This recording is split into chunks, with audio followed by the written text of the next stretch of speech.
I don't wanna waste what's left. And on we'll go, through the wastelands, through the highways, till my shadow turns to sun rays. And on we'll go, through the wastelands, through the highways, and on. Hello everyone, আসসালামু আলাইকুম। Welcome to my new video. তোমরা সবাই কেমন আছো? আশা করছি তোমরা সবাই ভালো আছো। আমি আলহামদুলিল্লাহ ভালো আছি। তোমাদের জন্য নিয়ে চলে এলাম আরও নতুন একটি ভিডিও। তো আমি সকালবেলা নানি বাসায় এসেছিলাম, তখন দেখি মামানির হাঁস ছেড়ে দেওয়া। তো মামানি বলল যে ওদের সাথে একটু বয়। তো আমি ওদের সাথে বসেছিলাম। আমি যেদিকেই যাচ্ছিলাম ওরাও সেদিকে আমার পিছনে পিছনে দৌড় দিচ্ছিল, ডানা দুইটা উঁচু করে, অনেক সুন্দর লাগছিল। তো আমি এখানে বসেছিলাম তাদেরকে ছেড়ে দিয়ে, আর মামানি ছিল ওই পাশে। এখানে তারা ঘুরঘুর করে খাচ্ছে, আবার একটু পরপর আমার আশেপাশে আসতেছে। ওখানে ঘাস ছিল, তারা ঘাস খাচ্ছিল। আমি এখানে ডাকছিলাম কিন্তু পাত্তা দিচ্ছিল না আমাকে। যাই হোক, তো তোমাদের কাছে একটাই রিকোয়েস্ট, তোমরা যারা আমার চ্যানেলে নতুন এসেছো আমার চ্যানেলটিকে সাবস্ক্রাইব করে পাশে থাকা বেল আইকনটি প্রেস করে দিবে। আর আমার ভিডিওটি কেমন হয়েছে অবশ্যই কমেন্ট করে জানাবে, লাইক কমেন্ট শেয়ার করবে। তো দেখতেই পাচ্ছ সব হাঁসের বাচ্চাগুলো আমার পাশে ছিল। এগুলো কিন্তু রাজহাঁসের বাচ্চা, অনেক কিউট লাগছিল তাই না দেখতে। এই ভিডিওটা আমার করা আরও অনেক আগে।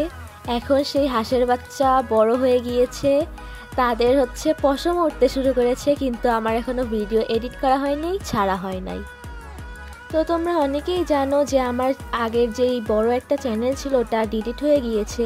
এটা আমার নতুনভাবে খোলা। তোমরা প্লিজ আমার এইটাতে একটু বেশি বেশি সাপোর্ট করবে, সবাই একটু ফুল ওয়াচ করে দিবে। তারপর দুপুরের বেলা আমি নানি বাসা থেকে চলে আসি, বাসায় এসে দেখি বাবা অনেক অনেক মাছ নিয়ে এসেছে। তো এখানে আমার একটা আপি মাছগুলা করতেছিল আর আমি পাশে বসে বসে দেখতেছিলাম। আমি মাছ কোটা, মানে বড় মাছগুলো কোটা দেখতে ভালো লাগে আমার, কিন্তু মাছের যে গন্ধ পাশে থাকতে পারি না। আর মাছ কোটা তো দূরেই থাক। তো এখানে দেখতেই পাচ্ছ কত কত রকমের মাছ এনেছিল। আমি জিজ্ঞেস করছিলাম যে এটা কী মাছ, এটা কী মাছ। সে বলেছিল, কিন্তু এখন আমি ভুলে গিয়েছি। আমার সাথে সাথে আমার বিড়ালটাও পাশে বসে বসে দেখতেছিল।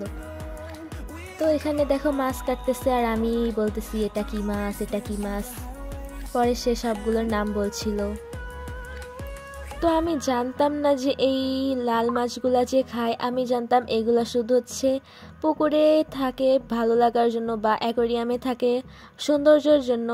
কারণ আমি মাছের কাছে তেমন আসি না, কারণ এটার গন্ধ লাগে। যখনই আনুক না কেন আমি একটু দূরেই থাকি। তো আজকে ভিডিও করার জন্য, তোমাদের সাথে শেয়ার করার জন্য আজকে এসে বসলাম আর দেখি এই মাছটা। তো এখানে দেখতেই পাচ্ছ আপি মাছগুলোকে কাটতেছিল, মানে আঁশগুলো ছাড়িয়ে নিচ্ছিল, দেন কাংসা না কি বলে ওটা ছাড়াচ্ছিল। তো আমি এখানে বেশিক্ষণ থাকতে পারি না, কারণ অতিরিক্ত গন্ধ লাগছিল। কিছুক্ষণ এখানে ভিডিও করার পরে আবার চলে গিয়েছিলাম। তারপরে যখন লাল মাছটা কাটছিল আবার এসেছিলাম। তো আমার সাথে সাথে দেখতেই পাচ্ছ আমার বিড়ালটাও কিন্তু আমার পাশে ছিল। তো এই তো ফাইনালি সব থেকে বড় মাছ লাল মাছটা কাটা শুরু করে নিল।